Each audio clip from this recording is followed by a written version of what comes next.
नमस्कार. आपल्या सर्वांचं मनापासून आपल्या स्वामी रिअलायझेशन चॅनलवर स्वागत आहे. काल अष्टमी आपण भरपूर वेळा ऐकली असेल आणि खूप जण याच्यावरती उपायसुद्धा करतात.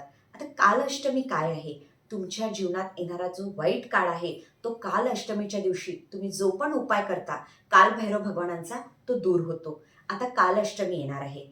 मग आता आपल्या जीवनामध्ये नकारात्मकता आहे, भयभीती आहे, असं वाटते कोणीतरी ब्लॅक मॅजिक केलेली आहे. खूप जण म्हणतात की ब्लॅक मॅजिक केली आहे. असं बघा, तुम्ही मानत असेल तर आहे, नाही मानत असेल तर नसेल. पण ज्याच्यासोबत ही गोष्ट घडतं त्यालाच कळतं. सेकंड, शत्रुत्व आहे आजूबाजूला, की तुमची कामं होऊ देत नाहीये, सक्सेस तुम्हाला मिळत नाहीये. भरपूर काही गोष्टी असतात ना. मग काय करायला पाहिजे आपला वाईट काळ दूर होण्यासाठी?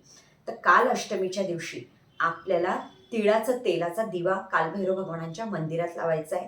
त्यानंतर आपल्याला तिथे बसून एक वेळा कालभैरव अष्टक म्हणायचं आहे आणि 21 वेळा 51 वेळा ओम कालभैरवाय नमः तुम्ही म्हणू शकता.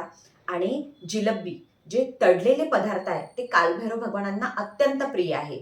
मग जेव्हा तुम्ही तिथे प्रसाद म्हणून जिलबी पण ठेवता आणि तिथे वाटता सर्वांना, तर तुमची जो राहूचा पण काळ आहे, केतूचाही आहे, तो दूर होतो, तुमचा वाईट काळ दूर होतो. सेकंड, आपल्याला एक काम करायचं आहे की काल अष्टमीच्या दिवशी हा उपाय तुम्ही दर महिन्याच्या काल अष्टमीला करा. कॅलेंडरमध्ये लिहिलेलं असतं. आपल्याला स्वीट म्हणजे गोडवाली चपाती बनायची आहे साखरेची. ती चपाती काल अष्टमीच्या दिवशी काळ्या कलरच्या कुत्र्याला तुम्हाला खाऊ घालायची आहे. आता काळं कुत्रं नाही मिळालं तर काय करायचं? जे पण मिळेल ते, आणि असं फील करायचं की माझी पूर्ण निगेटिव्हिटी जात आहे.